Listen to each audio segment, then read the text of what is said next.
What's up, guys? Out here in my backyard, and I'm actually really hungry, so I wanted to make a green smoothie. So I've got some heat tolerant greens back here, which will do really well with our warm summer months and in a smoothie. So we're going to talk about two of them today. They're actually related to each other. One of them is actually called Okinawa Spinach, and that's probably the more well-known of the two. Okinawa Spinach is called that because it is used quite frequently in Okinawa, Japan, which I have had the wonderful experience of visiting. If you ever get a chance, check it out. But Okinawa Spinach is a vining plant, and you can recognize Okinawa Spinach because it has purple bottom leaves and then green top leaves. These guys grow pretty prolifically in the heat, so you're definitely going to want some heat. People also use them as houseplants though, as well as the other one we're going to talk about, which I actually like a little bit more, and I'll tell you why about that too. But this stuff is really good. It was really popular. I had never had it until I went to Okinawa, and there it's in quite a bit of everything from soups to salads to you'd have it on with like some fish or something, but it's really good stuff. It is a little bit different than the longevity spinach. I'm gonna just eat a piece here to jog my memory. It's almost like a succulent a little bit. Shayna actually says it tastes like the ocean a little bit. It does have a little bit of a salty flavor. Nothing too overwhelming though.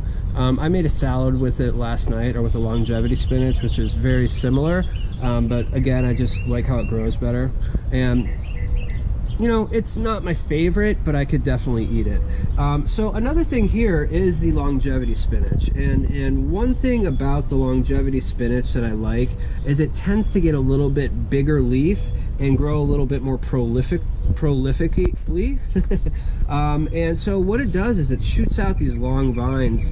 And another great thing about these plants is that you can actually, after you've harvested this here, you don't really eat the stem. So what you can do is harvest this and then throw it in some water and make a cutting and get a whole nother plant basically for free, and you get a meal out of it. So that's what I'm doing. I'm going to show you how I harvest it here today, and I'm going to put the longevity spinach and the Okinawan spinach side by side.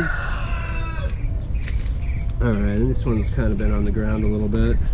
Pick off some of those junky leaves. But you can see how much bigger, you know, that leaf is there than the Okinawa spinach. Just get a lot more bang for your buck with the longevity. I've also just seen too, farm life, you know. So I've also just seen too that the longevity spinach seems to put out like 3 or 4 foot long vines, which I'm going to go over here and cut one. Let's see.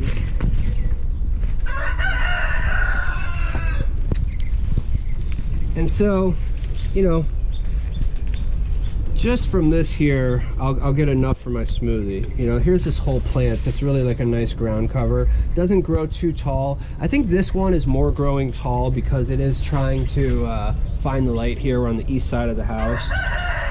But it is really a great plant. And then, you know, you can't always get your kales, you can't always get your collards and other kind of more typical greens in Phoenix, Arizona in the summertime.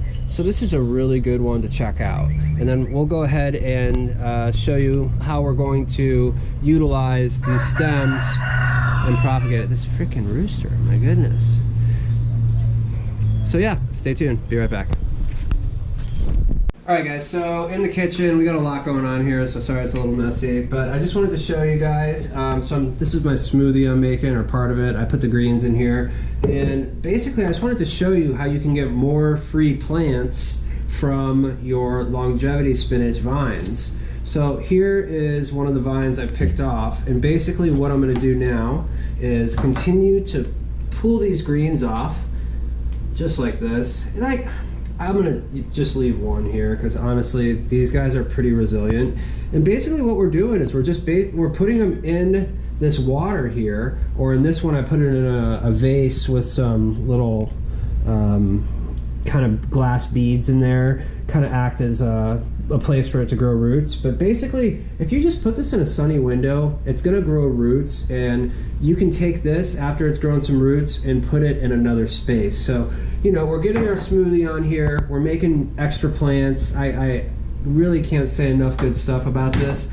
Another good thing too is this plant is actually super medicinal, and one of the things it does, which I really like it for, is it's anti-inflammatory. It is good for cholesterol, it is good for diabetes and lowering blood sugar, it's good for circulation, it's good for detoxifying your body, which I know we all get a healthy dose of just from being normal people on this planet, but especially if you go out partying on the weekend, get yourself some longevity spinach. You probably could find this stuff in an Asian market. It would probably be called something else, and I'm going to see if we can maybe flash that here, or a couple different things. But yeah, you could probably find that, and that is another way you could actually make new plants too. So if you found this in the supermarket, it would have to probably be an Asian or specialty market. Again, guys, this one is really simple to grow. I really don't even water it that much. Really great understory crop that you can just really propagate, and even if you just have a branch like that, you can poke it in here and you could even grow more of this longevity spinach. So thanks for checking out the channel, guys. Click like and subscribe and click that bell or whatever, because we're on YouTube. Have a good one.